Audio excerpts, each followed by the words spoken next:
João capítulo 11, versículo 21.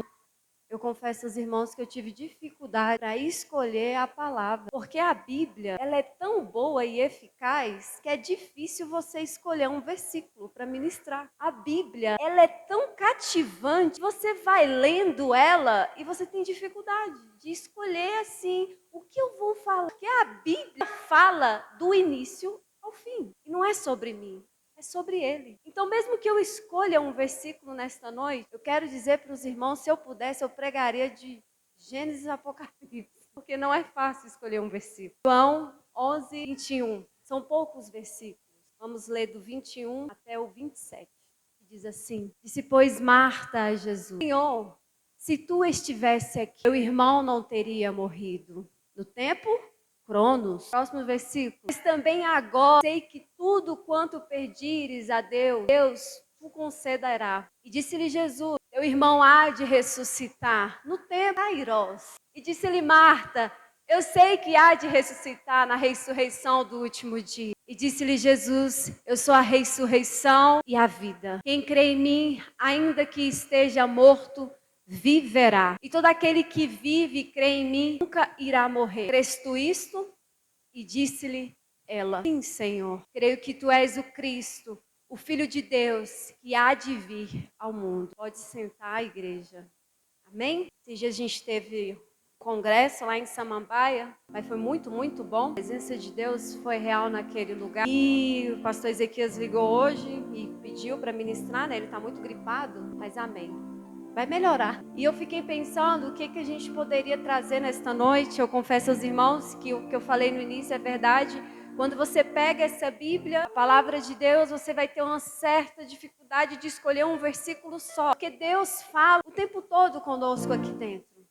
Lá no primeiro versículo da Bíblia, diz que a terra era vazia e sem forma, já está falando ali com a gente. E como é que Deus está falando com a gente? Está dizendo que lá o Espírito de Deus pairava sobre as águas. Significa que o Espírito de Deus paira sobre onde há vazio também. Fica achando que o Espírito de Deus só está na sua vida porque você está cheio. Mas ele também paira aonde há vazio. E aonde há sem forma. Ele ama criar uma forma. E forma é o que dentro da Bíblia? Identidade. Ele ama criar uma identidade em você. Por isso que ele paira sobre nós. E ele não só paira sobre nós, ele está dentro de nós. Ele vem sobre nós como proteção e depois ele entra dentro de nós para mudar o nosso interior.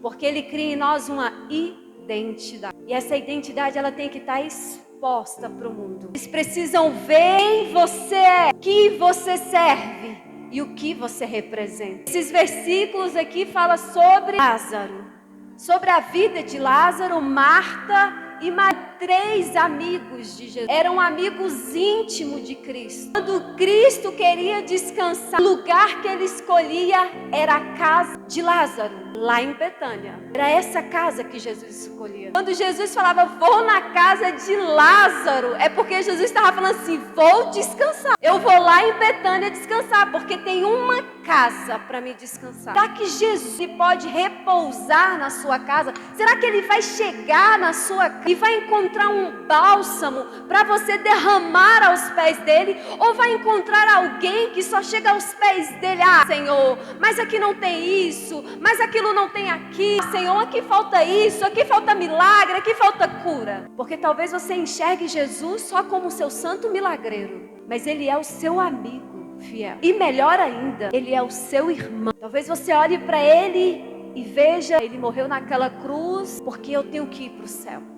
Não, mas ele também quer ir à sua casa para sentar à sua mesa e conversar com você como amigo. E o amigo, quando ele vem para sentar à mesa e conversar, ele vem para confrontar a gente, né, Daniel? Vem para confrontar. O amigo não vem só para passar a mão na cabeça. Eu fui daqui para Samambaia com a Patrícia, vocês já sabem, né? É minha amiga. E eu falava uma coisa, ela tá coisa, porque amigo é isso. O amigo de verdade, ele vai te direcionar para Cristo. O amigo de verdade. Só que o amigo de Jesus ficou doente. O amigo ficou doente. E essa notícia chegou a ele, que seu amigo estava doente. Mas a Bíblia fala que Jesus não se abalou por causa da enfermidade de Lázaro. Ele não se abalou. O que você tem feito quando alguém fica enfermo? Você se abala ou você ora? O que você tem feito pelo próximo? E o próximo que eu falo não é o próximo lá dos próximos. É o próximo, esse que está ao seu lado. O que você tem feito? Você se abala quando você recebe uma notícia, o irmão caiu? Ou você fala, não, eu vou lá e vou estender a mão para aquele irmão? Jesus não se abalou. E a Bíblia fala que ele ainda esperou 2 dias. Eita amigo, hein? Ele ainda esperou 2 dias. A Bíblia é bem clara sobre isso. Ele ainda esperou 2 dias para ir ao encontro de Lázaro. E Marta fala essa frase, se o Senhor tivesse aqui, porque Marta, ela estava firmada no Cronos, no tempo do homem. Ela estava firmada no tempo de agora, no tempo que eu e você firmamos. Porque tem que ser agora, o milagre tem que ser agora, a cura tem que ser agora, o dinheiro na conta tem que ser agora. Enquanto isso, a Bíblia está gritando para você, é Kairos, é o tempo de Deus, é a qualidade de Deus, é a vontade de Deus. E a Bíblia, ela é interessante, porque você vai estudando, né, Nilda? Você vai lendo, você vai se aproximando de Cristo, você vai ficando tão apaixonado, você vai entender que o Novo Testamento, ele não é um novo, ele simplesmente é a continuidade do Antigo Testamento. Não significa que do nada Deus vai ter um Novo Testamento. Não, ele é a continuidade do que Deus vem fazendo lá em Gênesis, só para vir te encontrar. Deus ama tanto você, mas tanto, que ele permitiu que uma moabita fizesse parte da sua genealogia. Os moabitas eram amaldiçoados por Deus. Eles vêm lá daquela ascensão lá, de Ló, das filhas de Ló. Ele ama tanto você que ele permitiu que isso acontecesse. Para você entender que o amor dele te alcança. Para você entender que o amor dele não é só para judeus, mas é para nós, gentios. Talvez você fique pensando, Deus, faz de novo, Senhor. Fazer de novo o quê? Porque Atos capítulo 2, para você é surpresa, mas para Moisés não foi. Porque lá no Monte Sinai, se você não sabe, houve som, vento e línguas como repartidas. O Espírito de Deus já tinha descido no Antigo Testamento. E a Bíblia fala, enquanto Moisés estava no Monte Sinai buscando ao Senhor, e Deus falando com ele, o povo estava lá embaixo, fazendo um bezerro de ouro para idolatrar. E quantas vezes nós viemos para um culto e agimos como se tivéssemos 2 CPFs. Aqui nós somos um, mas lá fora somos outro. Aqui eu levanto a mão, eu oro, eu faço tudo. Mas na minha casa, eu sou um terrorista da minha família. Na minha casa, eu sou um opressor dos meus filhos. O céu que eu quero ir, não entra 2 CPFs. Entra só um. E é o do céu ainda, o CPF do céu. Não é nem esse que a gente tem. É só o do céu. E o mais interessante que se você pegar a cronologia do povo que saiu do Egito até o Monte Sinai, dá 50 dias. E Deus vem sobre o Monte Sinai. Atos capítulo 2. Depois da ressurreição, que Jesus fica 40 dias e ele manda esperar até o descido do Espírito Santo. Sabe quantos dias dão? 50 dias. O Pentecoste, a festa da colheita. Lá no Monte Sinai, precisou morrer 3.000 homens. Porque estavam idolatrando ao Senhor, a Deus, Deus do bezerro. E no dia do Pentecoste foram salvas 3.000 almas. Por isso que Paulo fala, a palavra mata, mas o Espírito vivifica. A palavra matou 3.000, mas o Espírito vivificou mais 3.000 atos. Às vezes você lê essa Bíblia e você, meu Deus, isso é uma continuidade, irmão, do que Deus já vem falando conosco. Ele tem falado conosco desde Gênesis. Todos os dias ele vem falando. Ele permite que o seu amigo morra para você entender quem ele é. Lázaro não morreu em vão. Lázaro não morreu simplesmente só para Deus ser glorificado naquela época. Lázaro morreu para você entender que esse Deus pode todas as coisas. E é no tempo dele. É no tempo dele. Não é no seu tempo. Tudo que Deus faz não é no seu tempo. Não é no meu tempo. Mas é no tempo dele. Quantas vezes você ouviu alguém falar algo, Deus vai fazer isso, e até hoje Deus não fez para você, porque é no tempo dele. Talvez você imaginasse, porque o mal do século agora é a conta bancária. O Deus desse século se chama a conta bancária ter dinheiro. Quando tem dinheiro, as pessoas conseguem adorar a Deus. Vocês podem reparar isso, a alegria invade as pessoas.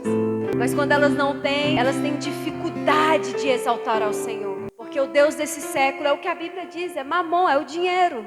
E E o que você tem feito para agradar ao Senhor? Você tem deixado esse cronos, esse tempo humano guiar a sua vida? Ou você tem feito como Maria de Jesus? Deus fica em silêncio durante 400 anos. Deus fala com Zacarias. Zacarias já levou, foi um susto de princípio. Aí por não, Deus fala com Isabel. Aí por não, Deus fala com Maria. Quando Deus resolveu falar, Ele foi pegando cada um. E o interessante, imagine só. Você ficar 400 anos sem ouvir o Senhor. Aquele povo ficou 400 anos. E Deus resolve falar. Imagine só o silêncio de Deus durante 400 anos. Imagine só você fazer as coisas. Você crê num Deus. Mas o seu Deus resolveu ficar em silêncio. Foi isso que aquele povo passou. Depois do exílio babilônico, foram 400 anos. Deus em silêncio. Aí Deus vem com o seu plano perfeito, chamado Cristo. E vale lembrar que o plano perfeito de Deus não era o plano B. Porque esse plano já estava montado desde a criação de tudo. Já estava montado, Deus já sabia que Eva ia fazer, que o Adão ia pecar. Sabe por que muitas vezes você vem ao culto e você sai daqui e diz assim, o culto foi tão ruim? Porque você ainda não entendeu que o culto não é para nós. A Bíblia diz que o sacerdote entrava no templo para fazer uma única coisa, entregar um sacrifício vivo ao Senhor. E Deus, com a sua misericórdia, falava no templo, porque Deus queria falar. O sacerdote vinha no templo só para entregar o sacrifício. Ele não vinha no templo para ficar lá, Deus, fala comigo logo, Senhor. Eu não estou aguentando mais, Senhor. Não. E o sacrifício que o sacerdote trazia não era um sacrifício para receber algo material. Era um sacrifício pedindo perdão pelos pecados. Ele vinha para pedir perdão pelos pecados. E hoje as coisas estão invertendo. Nós viemos ao culto para pedir bênçãos a Deus. Deus, eu quero. Mas nós não viemos aqui para dizer, Senhor, me perdoa pelos meus pecados. Você tem que chegar aqui puro e limpo de coração. Se você não abre o seu coração para Deus e não deixa Ele limpar o seu coração, Ele não vai receber a sua oração, porque é bíblico. Só pode se chegar a Deus os limpos e puros. E nós não somos dignos, igreja. Ninguém aqui é digno, eu não sou. Se não for o amor de Cristo em nós, a graça dele, se não fosse a graça e a misericórdia dele, nós não estaríamos aqui. Sabe por que Lázaro ressuscitou? Porque foi a graça e a misericórdia de Deus sobre a vida dele. Ele ressuscitou para que Marta entendesse que não era o tempo dela, mas que era o tempo de Deus na vida de Lázaro. Não é a sua vontade, mas é a vontade dele. Tudo isso aqui vai passar. Tudo isso vai passar. Você já parou para pensar nisso? A gente corre tanto atrás das coisas, desesperadamente. É tanto, a gente gasta com tanto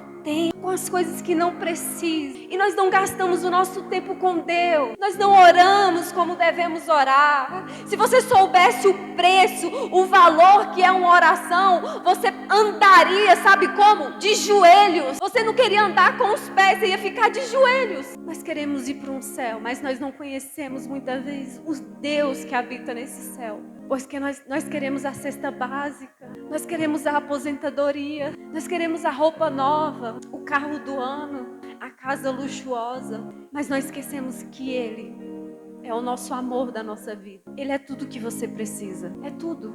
Você não precisa de muito, você só precisa de Deus. Marta precisava só dele. Jesus não foi por causa de Lázaro, Jesus foi por causa de Marta naquele lugar. Para ela entender que ela precisava era dele. Que não importava se Lázaro ia ressuscitar ou não. O que importava era a presença de Cristo naquele lugar. Não importa. Eu falo lá em casa, o certificado vai passar. Tudo isso vai passar. Você precisa se dedicar mais em Cristo. Pare de viver uma vida desesperada. A gente crê na paz que excede todo entendimento. Nós falamos que cremos, mas vivemos uma vida desesperada, ansiosa, uma vida fadigada. Nós vivemos uma vida, como se diz, melhor é o meu emprego do que eu sentar para aprender a palavra do Senhor. Melhor é as minhas vontades do que eu gastar meu tempo com o Senhor. Melhor é o carro, o emprego que eu vou conseguir pagar aquele carro, do que eu gastar o meu tempo com o Senhor. Maria era apenas um adolescente quando Jesus escolheu ela,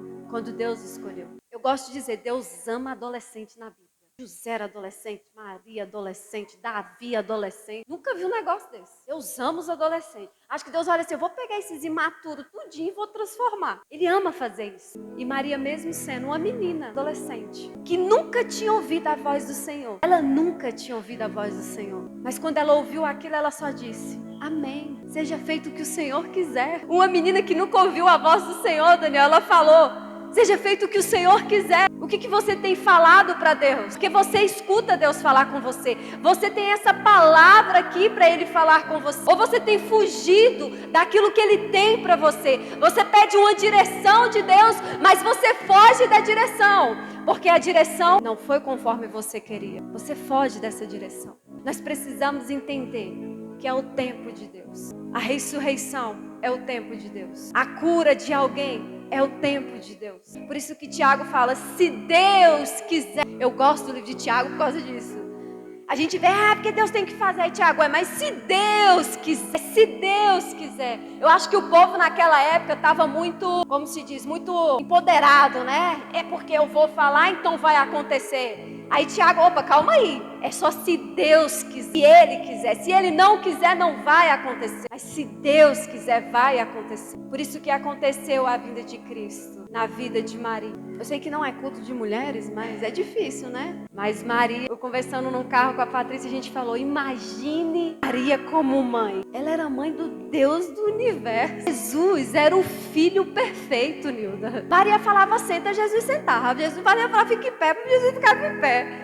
Jesus não desobedecia a Maria. Maria foi a mãe mais agraciada da face da terra. Ela teve o filho perfeito. Imagine só. E mesmo tendo o filho perfeito, Maria perde Jesus. Você já parou para pensar nisso? Porque quem era o filho perfeito era Cristo, não era Maria. E Maria perder Jesus, Deus só está mostrando para nós que ela também é falha, que ela também erra, que talvez em alguns momentos ela deu algumas direções. E eu acho que Jesus olhava assim, não é assim não, Maria, porque ele era Deus. Mas Maria, ela foi uma mulher que foi envolvida pelo Espírito Santo. A Bíblia fala, se você ler em 1 Lucas, capítulo 26 e diante, diz que Maria, o Espírito de Deus veio sobre a vida dela e envolveu ela. Primeiro ele veio sobre, protegeu ela. Depois ele envolveu ela. Será que nesta noite você quer esse envolvimento com o Espírito Santo? Eu quero te convidar para ficar em pé. Fique de pé, igreja. O bom daqui é que a igreja já ora pelos irmãos, já facilita a vida de quem prega, viu? Isso aí.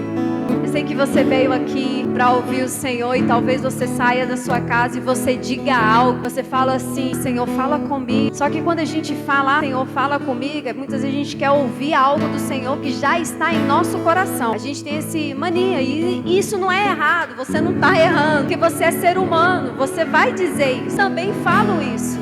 Eu falo, Senhor, fala comigo. Mas na realidade, Elisângela, já está no meu coração o que eu quero ouvir. Isso significa que Deus já está falando, mas eu estou, Senhor, fala comigo. Nesta noite o Espírito Santo quer que você saia daqui envolvido nele. Você não veio aqui por acaso. Não foi o acaso que te trouxe aqui. Deus não trabalha com acaso. Aprenda isso. Não existe o acaso no tempo de Deus. Existe o momento certo, a hora certa no tempo de Deus. Você saiu da sua casa. Sabe por que você sentiu vontade de vir aqui nesta noite?